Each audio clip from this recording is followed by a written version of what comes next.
Hello students, welcome back to my channel, your channel Puneet sir की पाठशाला। तो आज हम बात करने जा रहे हैं क्लास 10th का चैप्टर नंबर 3, जिसकी बात करने जा रहे हैं वो है pairs of linear equation in two variable. और देखो, सबसे इंपॉर्टेंट बात, ये लेक्चर नंबर 10 होगा। आज का हमारा उद्देश्य होगा, गोल होगा, ऑब्जेक्टिव होगा कि हम एक्सरसाइज 3.2 का क्वेश्चन नंबर 1 का पार्ट नंबर 5th और 6th कंप्लीट कर लें इस छोटे से वीडियो के माध्यम से। बच्चों, लेक्चर स्टार्ट करने से पहले मैं तुमको एक बात बताना चाहता हूं कि बहुत सारे बच्चों के कमेंट्स आ रहे थे, सर आप एपी सीरीज आगे बढ़ा दें, आप इस चैप्टर पे ही अभी लगे हुए हैं। बच्चों, मैं बताना चाहता हूं कि मैंने चैप्टर नंबर 1 क्लास 10th का मैथमेटिक्स में चैप्टर नंबर 1 कंप्लीट करवा दिया है, चैप्टर नंबर 2 कंप्लीट करवा दिया है, चैप्टर नंबर 3 करंट में रनिंग है, चैप्टर नंबर 4 में पहले ही बना चुका हूं क्वाड्रेटिक इक्वेशन की पूरी सीरीज। चैप्टर नंबर 5 की एक्सरसाइज 5.2 तक के लेक्चर्स, जिसमें 4 वीडियोस है इंट्रोडक्शन से लेकर 5.2 के क्वेश्चंस तक। इसके बाद चैप्टर नंबर 6 ट्राइंगल्स का भी मैंने आपको बेसिक प्रोपोर्शनैलिटी थ्योरम प्लस कुछ अच्छे आरडी के क्वेश्चंस की एक्सरसाइज लेके आ चुका हूं ऑलरेडी। फिर मैं बता चुका हूं ट्रिग्नोमेट्री का चैप्टर नंबर 8 है, या चैप्टर नई बुक के हिसाब से तो यह है ट्रिग्नोमेट्री, और मैं इसमें आपको बहुत खूबसूरती से पुरानी सीरीज बता चुका हूं, प्लस हाइट एंड डिस्टेंस का पूरा चैप्टर कंप्लीट करवा चुका हूं, जो कि है सम एप्लीकेशन ऑफ ट्रिग्नोमेट्री। तो बच्चों, क्लास 10th का भी सिलेबस हम यहां तक कर चुके हैं। हाँ, अब मेरा जो टारगेट होगा वो चैप्टर नंबर 4 तो मैंने करवा ही दिया, मैं एपी और चैप्टर नंबर 6 को कंप्लीट करवाऊंगा, जो कि होगा ट्रायंगल्स, जिसमें सिमिलैरिटी ऑफ ट्रायंगल्स की हम बात करने जा रहे हैं। मतलब आज के लेक्चर में नहीं, आगे आने वाले अपकमिंग वीडियोस क्लास 10th के लिए। प्लस क्लास 9th के बच्चे, मैं आपको बता दूं कि मैं एक बहुत इंपॉर्टेंट चैप्टर नंबर 13 की एक्सरसाइज पर हूं, जो कि है हमारी सरफेस एरिया एंड वॉल्यूम। तो बच्चे बोल रहे हैं सर आगे बढ़ा, भैया ऑलरेडी वीडियोस बना चुका हूं। तो जब ऑलरेडी वीडियोस बना चुका हूं तो उसको बनाने से फायदा क्या है, आप लोग उन्हीं वीडियोस को देख लें, वो ऑलरेडी आपके लिए बने हुए हैं। ठीक है, जिनका कोर्स आगे चल रहा है वो आगे वाले वीडियोस भी देख सकते हैं, और जिनको नहीं मिल रहे हैं वीडियोस पुनीत सर की पाठशाला के, मैं इस वीडियो के लिंक के, मतलब इस वीडियो के डिस्क्रिप्शन में सारे के सारे लिंक आपके साथ साझा कर दूंगा, शेयर कर दूंगा। जिसको भी जिस चैप्टर का, जितने वीडियोस मैं क्लास 10th के बना चुका हूं, चाहे वो साइंस हो चाहे वो मैथमेटिक्स हो, मैं सारे के सारे वीडियोस की प्लेलिस्ट की लिंक इसके डिस्क्रिप्शन में डालने वाला हूं, इस वीडियो के, खासकर से इस वीडियो के। ठीक है, तो बहुत सारे बच्चों को कमेंट आ रहे थे, मैंने कहा ठीक है भाई, चिंता मत करो। हाँ, लेक्चर क्यों नहीं आ रहा, इसका रीजन है भाई, बहुत बिजी हो गया हूं। अभी मेरे घर में बेटी हुई है, 21 महीने की हुई है। ठीक है, और फिर ऑलरेडी लाइन से क्लासेस चल रही हैं, ऑनलाइन क्लासेस चल रही हैं, और बहुत सारे बच्चों को कमेंट आ रहे थे सर ऑनलाइन क्लासेस बिल्कुल ले रहे हैं बेटा। तो बहुत सारा प्रॉब्लम है, बिजीनेस है, और आज उस बिजीनेस के साथ मैं कुछ टाइम निकाल के आपके लिए आ गया हूं। ठीक है, लाइव भी करेंगे, चिंता मत करो, लेकिन मैं आपके कोर्स के साथ ही चल रहा हूं। मैं चैप्टर नंबर 3 पर नहीं हूं, एक्चुअली मैं चैप्टर नंबर 4 कंप्लीट करवा चुका हूं, चैप्टर नंबर 5.2 का क्वेश्चन करवा रहा हूं, मतलब 5.3 बची बस। इसके बाद चैप्टर नंबर 6 की मैं बेसिक प्रोपोर्शनैलिटी थ्योरम की बहुत बेसिक क्वेश्चंस के साथ मैं पूरी एक्सरसाइज समझा चुका हूं। चैप्टर नंबर 8 या 9 some application of trigonometry already खत्म कर चुका हूं।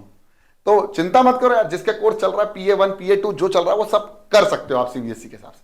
चलिए बात करते हैं इस क्वेश्चन की, जो कि है ऑलरेडी चल रहा था, सब्स्टिट्यूशन मेथड। क्या है सब्स्टिट्यूशन मेथड? मैंने बताया है कि x की एक इक्वेशन से वैल्यू निकालो या y की एक इक्वेशन से वैल्यू निकालो और दूसरी इक्वेशन में पुट करो, आंसर मिलेगा। चलो देखते हैं। तो पहला क्वेश्चन है आपके सामने आज का, √2x प्लस √3y बराबर 0। तो इस इक्वेशन से मैं क्या निकालने वाला हूं, एक बहुत प्यारी सी वैल्यू निकालने वाला हूं x की। तो √2x is equal to √3y, x की वैल्यू हो जाएगी √3y अपॉन √2। ठीक है, इसको मैंने नंबर दे दिया 1। अब मैं इसको इसमें पुट करने जा रहा हूं, बिल्कुल ध्यान से देखिएगा बच्चों। ठीक है, चलो इस कलर से देखते हैं। x की वैल्यू पुट करने वाला हूं √3 of x minus √8y is equal to 0।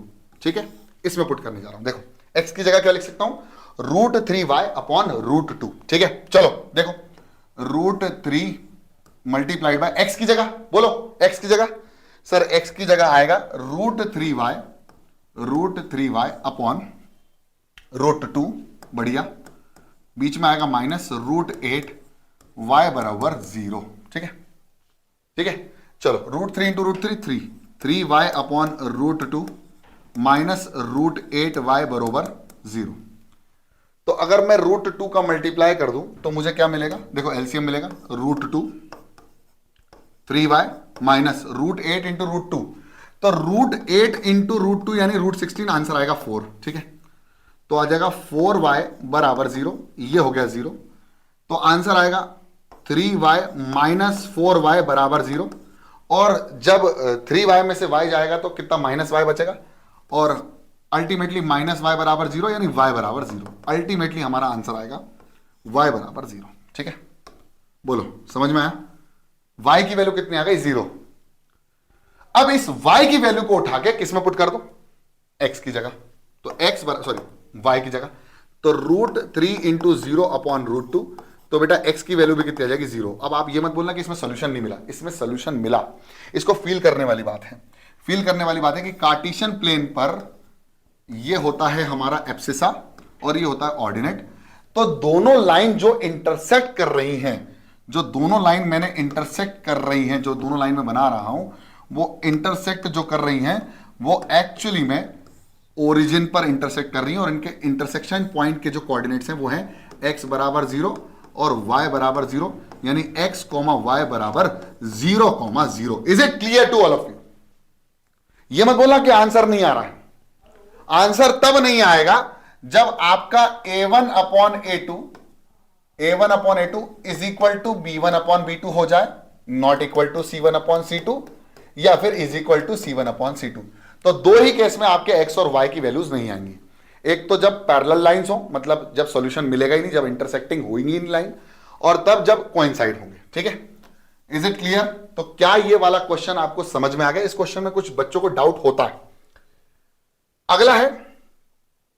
अगला है 3x/2 माइनस 5y/3। तो ये है क्वेश्चन, देखो ध्यान से, बिल्कुल ध्यान से।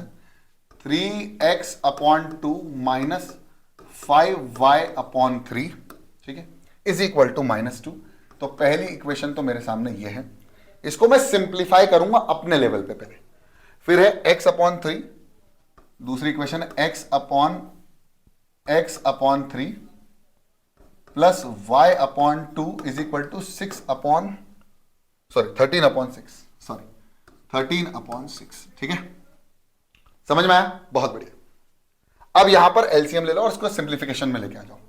तो एलसीएम हो जाएगा 6, 3 3 9x माइनस 5 2 10y बरोबर -2, इधर गया तो आएगा -12। तो 9x minus 10y is equal to -12। Clear? Picture clear? यहां पर कर लेते हैं। तो एलसीएम हो जाएगा 6, ये हो जाएगा 2x plus 3y is equal to -13 था यार, नहीं 13 था, ठीक है, 13/6। 6 से 6 कैंसिल, सर कैसे कर दिया यार? 6 को क्रॉस में लेके जाएंगे, ट्रांसपोज करेंगे तो इनटू में हो जाएगा, इनटू में कैंसिल हो गया, तो यहीं से भी कर सकता हूं। ये हो जाएगा 2x plus 3y is equal to 13। कहीं ये सॉल्यूशन इनफाइनाइट में नहीं सॉल्यूशन या नो सॉल्यूशन तो नहीं है, चेक कर लो। 9/2 क्या 10/3 के बराबर नहीं होगा कभी। यानी इस दोनों इक्वेशन की, इन दोनों इक्वेशन की 9x माइनस 10y बराबर -12 और 2x प्लस 3y बराबर 13 की यूनिक वैल्यूज मिलेंगी मुझे। कहां पर? कार्टेशियन प्लेन पर। अगर इतनी पिक्चर क्लियर हो गई तो तुमको यह भी समझ में आ गया होगा कि by substitution method we can find the value of x and y। तो लिखो बाय सब्स्टिट्यूशन मेथड, ठीक है, फ्रॉम फर्स्ट 9x बराबर -12 प्लस का 10y, ठीक है। अब आप ऐसा लिख दो 10y -12, कोई पिक्चर की क्लियर नहीं हुई है ना, तो 10y -12। अभी पिक्चर क्लियर नहीं हुई क्या? हो गई सर, पिक्चर क्लियर हो गई। अरे भाई समझ में आया कि नहीं आया कि भाई मैंने 10 को इधर लेके गया, माइनस का हो गया प्लस, तो पहले प्लस लिख दिया भाई। अरे भैया a प्लस बी लिख दूं या b प्लस a लिख दूं, फर्क नहीं पड़ता है, ठीक है, ठीक है। या फिर a माइनस बी लिख दूं या -b प्लस a लिख दूं, फर्क नहीं पड़ता है, दोनों सेम है, ठीक है, बढ़िया। एक्स की वैल्यू बताओ। तो सर एक्स की वैल्यू हो जाएगी 10y माइनस 12 अपॉन 9। ये आप इसमें पुट करेंगे सेकेंड वाली में एक्स की जगह। ठीक है, तो इसको ऐसे कर लेते हैं इस साइड। चलो बढ़िया, तो आ जाएगा, पुट करो। पहले क्वेश्चन लिख देता हूं। 2x plus 3y is equal to 13 और x की जगह put the value of x in the second equation, we can say that. तो यहां पर हो जाएगा 2 मल्टीप्लाइड बाय x की जगह, तो हो जाएगा 10y माइनस का 12 upon 9 plus 3y is equal to 13। Clear? Clear बच्चा लोग? मल्टीप्लाई कर दो 2 का, तो 2 10 जा 20y प्लस माइनस 12 2 जा 24 अपॉन 9 प्लस 3y बरोबर 13। ठीक है, अब एलसीएम ले लो यहां पर। सर एलसीएम ले लेते हैं, कोई दिक्कत नहीं है, कैलकुलेशन लंबा होगा लेकिन स्टेप बाय स्टेप समझोगे और प्रैक्टिस में लेके आ जाओगे तो कोई दिक्कत नहीं होगी। तो हो जाएगा 20y माइनस का 24 प्लस 9 3 जा 27y बराबर 13 और 9 मल्टीप्लाई में, चल कुछ नहीं, मैं एक स्टेप और आगे बढ़ा देता हूं। अब ये 9 क्रॉस में मल्टीप्लाई हो जाएगा और 27y और 20 को प्लस करके माइनस 24 कर देंगे। तो 20 प्लस 27 हो जाएगा 47y और 47y माइनस का 20 बराबर 9 इंटू 13। तो 13 9 जा होता है 137, पक्का? नहीं सर 137 कैसे हो सकता है? 113 चेक कर लो, देखते हैं। 13 मल्टीप्लाइड बाय 9, 9 3 जा 27 हो गया 2, 9 1 जा 9 प्लस 2 11, 117 होता है सॉरी। तो ये हो गया 117। ठीक है, करके देख लिया करो भाई। अब इसको इधर लेके चले जाते हैं भाई। तो 47y बरोबर 117 प्लस 20, तो कितना हो जाएगा 170। 47y is equal to, check कर लो, ये हो जाएगा 7, ये हो जाएगा 3 और ये हो जाएगा 1, तो 137। तो y is equal to 137 upon 47। ठीक है, बोलो पिक्चर क्लियर है? कहीं गलत तो नहीं आया आंसर? सही है। एक बार और चेक कर लो कैलकुलेशन में कि ये हो गया 10y माइनस 12 अपॉन 9, फिर ये हो जाएगा 2x plus 3y is equal to 13 और ये हो जाएगा 10y माइनस 12 अपॉन 9 इंटू में 2 हो गया, फिर मैंने यहां पर 2 का मल्टीप्लाई कर दिया, फिर 24 आ गया। तो ये 24 से 20 कैसे हो गया सर? गड़बड़ हो गई ना? हाँ सर 24 से 20 कैसे हो गया? देखो देखो देखो, गड़बड़ हो गई, गड़बड़ हो गई, गड़बड़ हो गई। एक बार चेक कर लो, देखो भाई ये 20 था, ये 20 था, ये 24 था ना, माइनस का 24, तो करो तो जाएगा 47y प्लस हो गया माइनस का 24 is equal to 13 multiplied by 9। 13 multiplied by 9 is equal to 117। करके देख लो एक बार और। 9 3 जा 27 कैरी ओवर टू 9 1 जा 9 प्लस 2 117 और ये हो जाएगा प्लस का 24 और ये हो जाएगा 47y। मेरे को कैसे शक हुआ पता है? ये 47 से डिविजिबल नहीं था 157 इसलिए। चलो अब इसमें 24 प्लस कर दो तो कितना हो जाएगा 7 प्लस 4, 7 प्लस 4 11 कैरी ओवर 1, ये हो जाएगा 4 141। तो आंसर आएगा 47y is equal to 141, y बराबर 141 अपॉन 47। अब मुझे लगता है 3 से जाएगा, कर दे। 47 मल्टीप्लाइड बाई 3, 3 7 जा 21, 3 4 जा 12 और 12 प्लस 2 14, 1 आ रहे गजब, 3 से गया। तो y की वैल्यू कितनी आ गई मेरे प्यारे बच्चों? 3। y की वैल्यू कितनी आ गई? 3। अब इस y की वैल्यू इस वाली पोजीशन पे पुट कर दो, तो x बराबर 10 इंटू 3 माइनस 12 बटे 9, तो कितना हो जाएगा 10 3 जा 30 माइनस 12 अपॉन 9, कितना हो जाएगा जरा बताओ? 30 में से 12 जाएगा तो पहले 10 माइनस कर दो, फिर 2 माइनस कर दो, 18। 18 डिवाइडेड बाई 9, 9 1 जा 9, 9 2 जा 18 बराबर 2। यानी therefore x is equal to कितना हो गया? x इज इक्वल टू हो गया 2 और y बराबर हो गया 3। इसका मतलब जो दोनों लाइन होंगी कहीं पर भी बनेगी वो 2,3 पर कटेंगी। तो 2,3, 2 इधर और 3 इधर, तो यहां कहीं कटेंगी। अब यहां ऐसे भी बन सकती लाइन, कैसे भी बन सकती है, लेकिन मुझे समझ में आ गया कि इंटरसेक्शन पॉइंट जो होगा वो 2,3 होगा on the Cartesian plane. Is it clear to all of you? Yes और नो? यस सर, क्लियर हो गया। ठीक है, तो इसके पहले वाला समझा दिया मैंने, ये भी समझ में आ गया आपको। आई होप आपको ये वाली पिक्चर क्लियर हो गई। और ये वाले क्वेश्चन मेरे ख्याल से 4 तक ही थे, अब पता नहीं, एक बार मेरे को लगता नहीं एनसीईआरटी, हाँ ये रखी हुई है, चेक कर लेता हूं। ये नई वाली एनसीईआरटी के हिसाब से मैं करवा रहा हूं बच्चों, है ना, तो ऐसे डरने वाली बात नहीं है। तो मैंने ये वाले क्वेश्चन 6 तक करवा दिए हैं। इसके बाद प्रॉब्लम सम शुरू होंगे सेकंड वाले क्वेश्चन के बाद, ठीक है। सेकंड वाला भी बहुत इजी है, मैं एक बार हिंट दे देता हूं आप लोगों को, चिंता मत करो। अब क्वेश्चन लिखने का टाइम नहीं है ना, टाइप करने का टाइम था। तो 2x + 3y = 11 और ये था 2x - 4y बराबर -24। तो इससे आपको क्या करना है, इससे सब्स्टिट्यूशन से x और y निकालना है। क्या निकालना है? x एंड y, जैसे अभी आया, ठीक।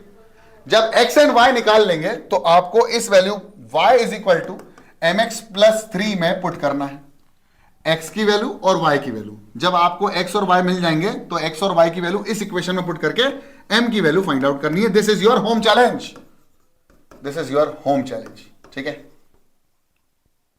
और अगर होम चैलेंज आपने कर लिया तो डेफिनेटली आप आगे की एक्सरसाइज को, प्रॉब्लम सम को बहुत इजीली सॉल्व कर सकते हैं। चलिए तो मिलते हैं, आज के लिए इतना ही। तब तक के लिए पढ़ते रहो, बढ़ते रहो, देखते रहो पुनीत सर की पाठशाला। जय हिंद।